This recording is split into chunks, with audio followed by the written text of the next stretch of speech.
안녕하세요. 저는 올해 30대 초반인 남자입니다. 저는 아직 30대밖에 안 됐지만 그동안 정말 많은 것을 보고 겪으면서 자라왔어요. 지금도 그때만 생각하면 정말 온몸에 소름이 끼칩니다. 그 인간 말종 같은 사람들을 보면서 절대 저렇게는 안 커야지 라고 생각하면서 자라왔던 것 같아요. 그때 제가 어리긴 했지만 정말 정신적으로 충격을 많이 받았습니다. 이 이야기는 제가 갓 20살이 된 사회초년생 때 있었던 일입니다. 저는 어릴 때부터 시골에서 부모님과 할머니와 함께 살았어요. 제가 태어날 때부터 할머니와 같이 살았으니까 수십 년을 함께 산 거죠. 할머니는 저를 매일 똥강아지라고 불러주시면서 저를 굉장히 아껴주셨고, 부모님도 금슬이 좋으셔서 시골이었지만 단란하고 화목한 가정이었습니다. 학교 끝나고 집에 돌아오면 할머니와 같이 놀면서 어머니가 저녁 식사를 준비해 주시는 시절이 너무 그립네요. 할머니는 말도 많으시고 웃음도 많으셔서 저와 대화도 잘 통했고 비밀 이야기도 많이 주고받았습니다. 정말 친구처럼 지냈어요. 제가 시골에서 자랐지만 학교는 조금 더 많이 걸어가야 해서 저희 동네에는 제 또래가 없어요. 그래서 늘 혼자였는데 그래도 할머니가 저의 말동무 역할을 해주시니까 할머니와 노는 시간이 제일 재밌었습니다. 아버지는 저희 집의 생계를 유지하셔야 해서 밤낮 없이 일을 하셨어요. 힘든 공장 일에 야근까지 일부러 하시면서 저희 집안의 생활비를 혼자 담당하셨죠. 저와 어머니가 매일같이 우리도 일을 하겠다고 했지만 아버지는 끝까지 말리셨어요. 한 번은 제가 가족들 몰래 일을 한 적이 있는데 그때 아버지에게 들키고 정말 인생 최대로 크게 혼이 났습니다. 저는 힘들어하시는 아버지를 도와주기 위해서 시작한 건데 아버지는 벌써부터 일할 필요 없으니 공부만 열심히 하라며 저를 혼쭐 내셨죠. 그때 아버지의 단호함에 저는 할 말을 잃었고 다시는 일을 하지 않았습니다. 저는 꼭 성인이 되자마자 일을 해서 가족들에게 보탬이 되겠다고 결심했고 졸업만 기다렸어요. 그래서 효도는 해야겠다는 생각에 공부도 열심히 했고요. 성적도 나름 괜찮은 편이었고 학교에서는 저보고 대학교에 진학을 하라고 추천했습니다. 솔직히 대학교를 안 다니고 싶었던 건 아니지만 등록금이 너무 부담돼서 바로 취직을 하려고 했습니다. 그런데 혼자 선생님에게 대학교를 가지 않겠다고 말씀드렸죠. 그런데 선생님께서 저 몰래 저희 부모님에게 연락을 해서 대학교를 권유했나 봐요.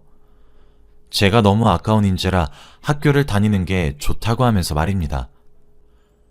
그런데 제가 대학교를 가지 않겠다고 말했다고 부모님께 담임 선생님이 말을 하셨더라고요. 담임 선생님의 이야기를 부모님께서 듣고 노발대발하셨어요. 아버지는 울면서 저한테 가난을 물려주고 싶지 않다고 하셨습니다. 돈 때문에 대학교 진학을 포기하는 거면 걱정하지 말라며 자신이 어떻게든 벌 테니 제발 공부만 열심히 하라고 했죠. 저는 제 대학교 때문에 아버지가 고생하는 게 너무 싫었습니다. 그래서 이번만큼은 고집을 피우며 절대 대학교를 가지 않겠다고 했죠. 그리고 바로 취직해서 집안 살림에 보탬이 되고 싶다고 했습니다. 제가 말을 하면 할수록 아버지는 눈물을 더 흘리셨고 모든 것을 자신의 탓을 하시더라고요. 아버지가 저한테 가난을 물려줬다고 하면서 말입니다. 저는 아니라고 수백 번을 말해도 아버지는 듣지 않으셨어요.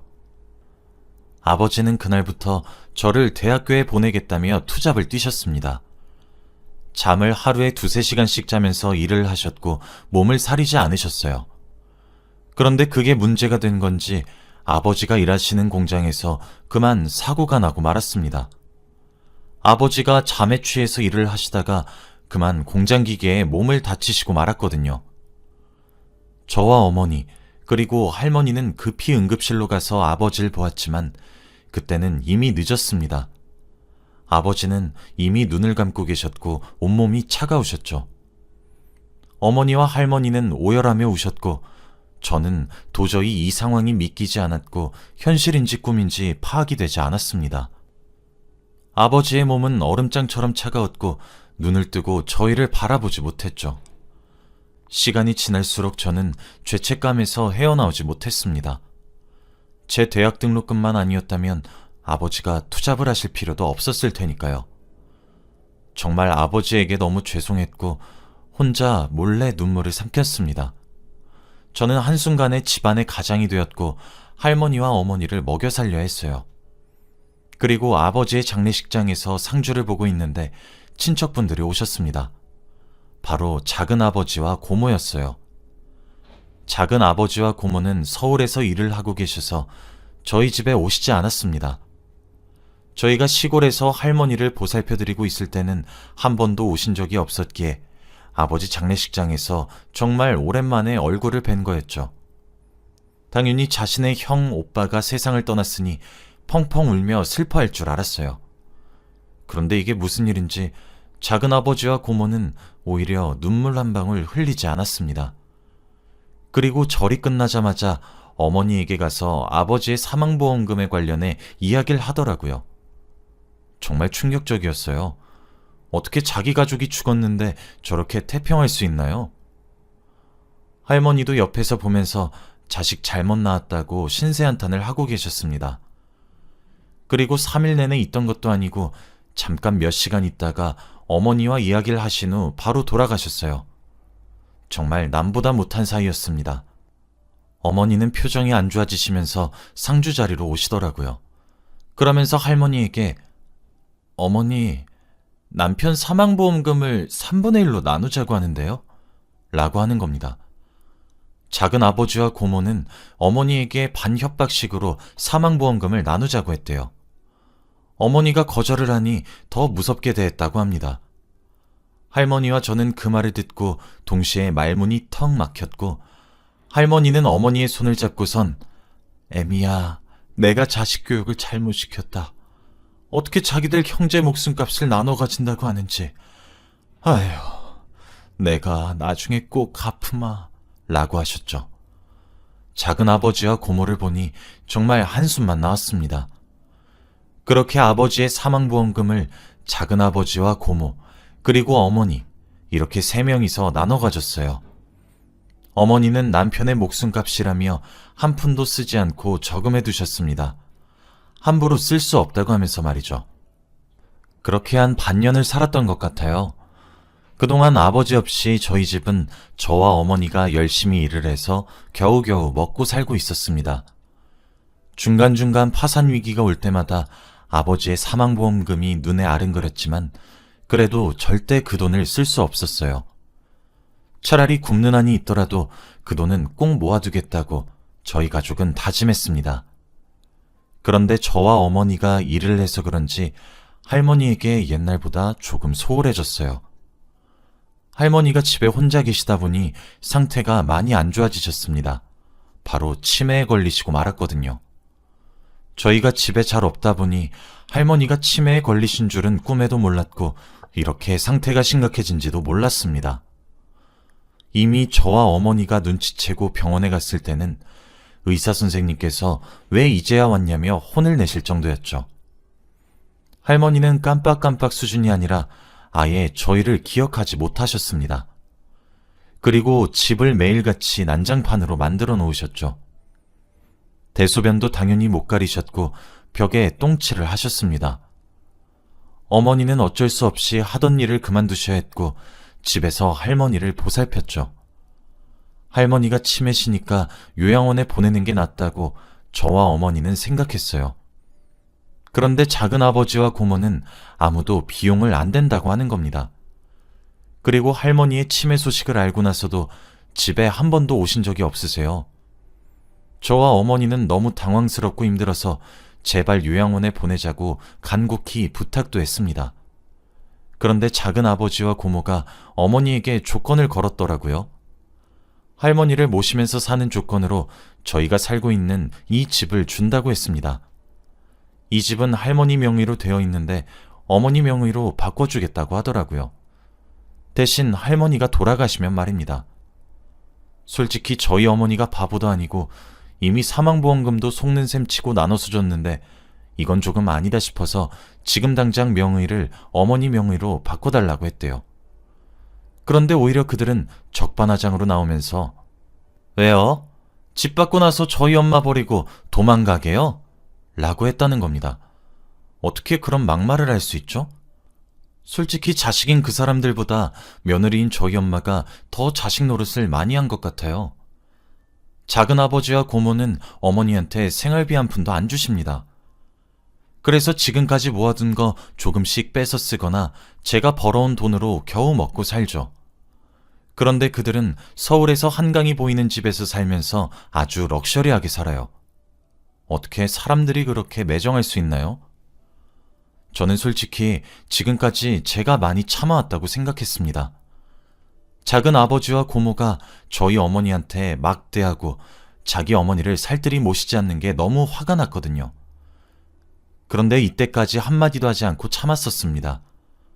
하지만 그때 전화로 저희 어머니에게 집 받고 도망갈 거냐고 말했을 때에는 저도 무슨 정신이었는지 화가 미친 듯이 나더라고요. 저는 어머니가 들고 있던 수화기를 낚아채 속사포로 작은 아버지와 고모에게 말했습니다. 할머니가 도대체 뭘 그렇게 잘못했다고 이렇게 싫어하냐고 말이죠. 그리고 자식이면 제발 자식답게 행동하라고, 나처럼 이렇게 한참 어린 애들도 당신들처럼 돈에 미치지 않았다고 했어요. 마지막으로 그렇게 살면 자식들이 뭘 보고 배우겠냐며 화를 불같이 냈습니다. 솔직히 저도 어른들한테 이런 말 하면 안 되는데 너무 당당한 작은 아버지와 고모가 싫었어요. 그리고 저희 어머니한테도 막말하는 게 싫었고요. 제가 이렇게 말하니까 그들은 어린 게 싸가지가 없다며 이래서 가정교육을 잘 받아야 한다며 말을 했죠. 그리고 대학교도 안 간 놈이 뭐가 그렇게 잘났다고 어른들한테 대드냐며 화를 냈습니다. 전화를 끊고 어머니한테 호되게 혼났지만 그래도 마음 한켠에는 속이 조금 후련했어요. 그리고 다시 일상으로 돌아갔습니다. 당연히 그동안 작은 아버지와 고모의 연락이나 왕래는 전혀 없었고 저는 일을 하고 있었고 어머니는 집에서 할머니를 보살피고 있었죠. 어머니는 할머니한테 매일 머리도 뜯기고 그래서 몸에 매일 상처가 가득했어요. 그래도 끝까지 책임지시는 어머니를 보고 정말 많이 배웠습니다. 그렇게 다시 몇 달을 살았던 것 같아요. 그런데 어느 날이었어요. 새벽에 어머니와 제가 자고 있는데 밖에서 쾅 하는 소리가 들리더라고요. 저희는 너무 놀라서 당장 불을 켜고 나가보니 할머니가 다리를 부여잡고 아파하고 계셨습니다. 상황을 보니 새벽에 불을 안 켜고 나오시려다가 문지방에 걸리셔 넘어져서 무릎이 찌이신 것 같더라고요. 무릎을 부여잡고 울면서 아프다고 하고 계시는데 왠지 상황이 심각한 것 같아 119를 불러 바로 응급실로 갔습니다. 그런데 의사 말로는 할머니의 무릎이 부서졌다고 하는 겁니다. 나이도 있으시고 너무 세게 넘어지셔서 심하게 다치셨다고 하는데 어머니와 저는 너무 걱정이 되었습니다. 할머니가 치매도 있으시니 병원을 많이 무서워하셨고 치료받기를 거부하셔서 의사 선생님께서 많이 힘들어하셨죠. 어머니는 바로 새벽에 작은 아버지와 고모한테 전화를 해서 할머니 상황을 다 설명했습니다. 그런데 작은 아버지와 고모는 아 그래요? 생명에 지장 없으시죠? 라고 하며 바로 전화를 끊었대요. 그리고 그 뒤로 연락이 두절됐고 병원에도 당연히 찾아오지 않으셨습니다. 할머니는 수술을 하시고 병원에 입원을 하셨어요. 작은 아버지와 고모는 병원비를 보태주지도 않아서 어머니와 제가 다 감당해야 했습니다. 저 혼자는 병원비까지 무리여서 어머니가 일도 다시 하시고 할머니 간병도 했어요. 저도 일을 2개나 했죠. 정말 힘들었고 하루에 잠도 많이 못 잤습니다. 어머니는 병원에서 매일 잤고 저는 집에서 병원까지 왔다 갔다 하면서 일도 했죠. 그런데 할머니가 치매가 점점 심해지셔서 병실에 있는 다른 환자들한테까지도 피해를 주셨어요. 물건을 던지고 욕을 하는 건 물론이었고 밥을 안 먹겠다며 식판을 던지시거나 아니면 다른 사람의 물건에도 함부로 손을 대셨죠. 할머니는 날이 갈수록 점점 폭력적이게 바뀌셨고 항상 뒤처리는 저와 어머니의 몫이었습니다. 같은 병실의 환자 보호자들은 제발 1인실로 옮기라고 했고 당장 요양원으로 가라고 하면서 저희에게 화를 냈어요. 저희도 한두 번이면 사과하고 넘기겠지만 매일같이 그런 일이 일어나니까 도저히 병원에는 못 있겠더라고요. 그때 정말 할머니를 요양원에 보내야겠다고 생각이 들었습니다. 저번에는 한번 요양원에 보내드리려다가 작은아버지와 고모가 반대해서 못 갔거든요. 그런데 이번에는 사람들한테 너무 피해를 주니까 요양원에서 편하게 지내시는 게 좋다고 생각했습니다. 그래서 저와 어머니는 할머니를 요양원으로 보냈고 거기서 간병을 제대로 시작했죠. 이 소식을 작은아버지와 고모한테 알려드렸는데 화들짝 놀라시면서 요양원으로 급히 오시는 겁니다.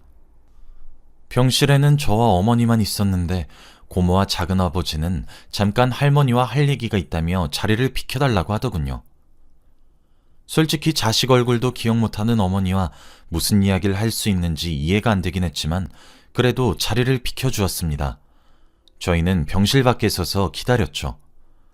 그런데 병실 안에서는 소리치는 소리가 들리더라고요. 작은아버지는 엄마는 왜 이렇게 우리한테 집만 돼? 아주 돈덩어리야. 왜 늙어서까지 우리한테 고생시키냐고. 지금 시골에 있는 집 나랑 동생한테 줘야 되는 거 잊지 마. 설마 진짜 며느리한테 줄 건 아니지? 며느리는 법적으로 가족 아니라서 상속 안 되는 거 알지? 원래 시부모 부양 의무도 없는데 내가 일부러 엄마 혼자서 힘들까봐 거짓말까지 하면서 옆에 붙어있게 한 거야. 그러니까 죽기 전에 우리한테 집이랑 재산 다 남기고 가야 해. 라고 하더군요. 이 말을 정신도 제대로 못 차리는 할머니에게 주입식으로 말을 하고 있었고 둘은 요양원에서 나갔죠. 어머니는 밖에서 그 말을 다 듣고 동공이 매우 흔들렸습니다.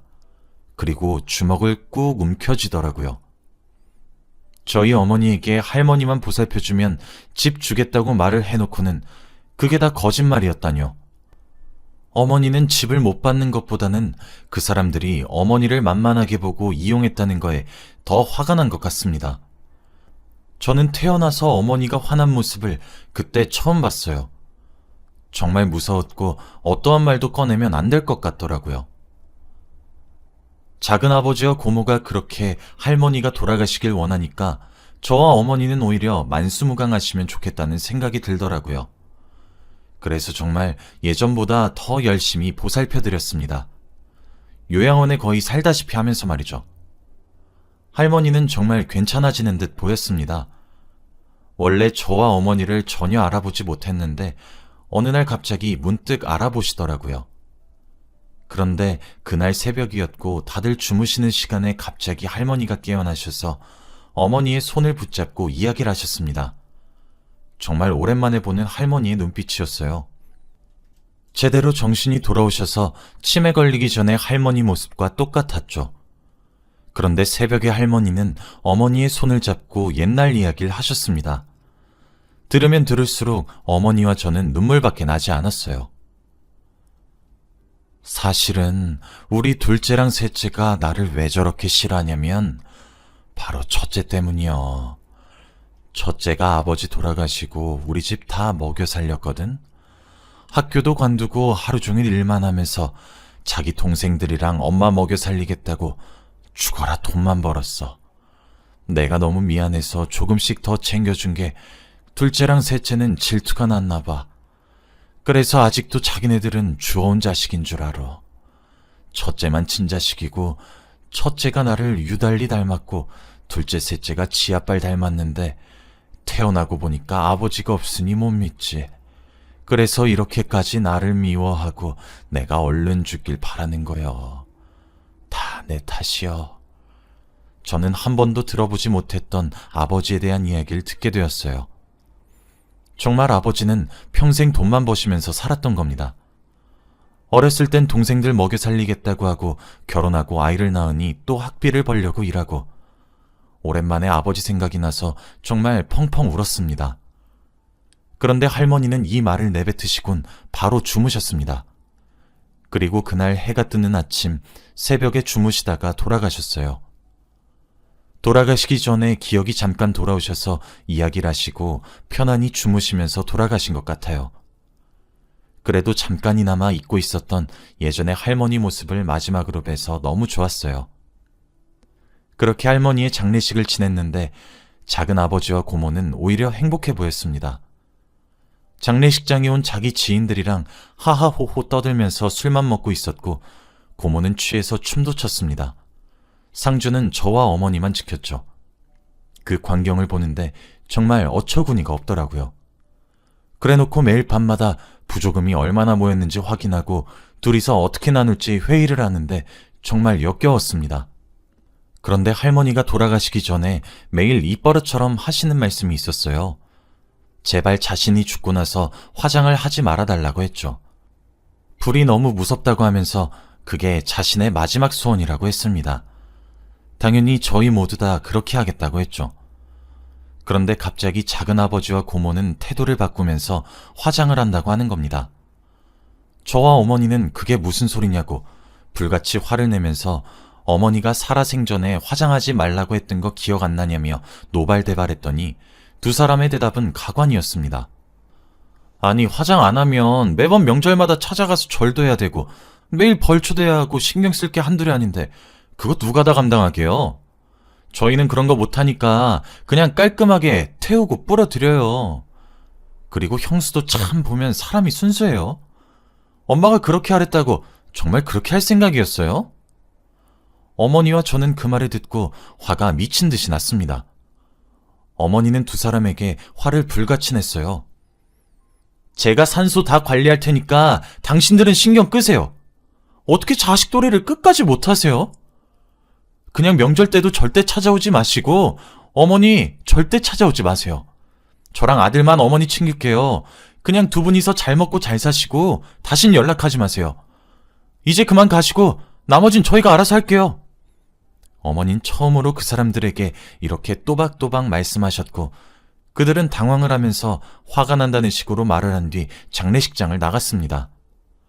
할머니는 산소로 가서 묻어드렸고 저와 어머니는 명절뿐만 아니라 평소에도 종종 찾아가서 인사를 드려요. 정말 고모와 작은아버지는 그 뒤로 연락 한 통 없으십니다. 남보다 못한 자식 때문에 한순간에 화장을 하실 뻔했는데 다행히 이렇게 지금 산소에 계셔서 다행이에요. 지금은 몇 년이 흘렀지만 그때만 생각하면 정말 화가 미친 듯이 나네요. 그런 자식들은 차라리 없는 게 나을 정도입니다. 여러분은 제발 부모님께 이러지 말아주세요. 제 이야기는 여기까지입니다. 들어주셔서 감사합니다.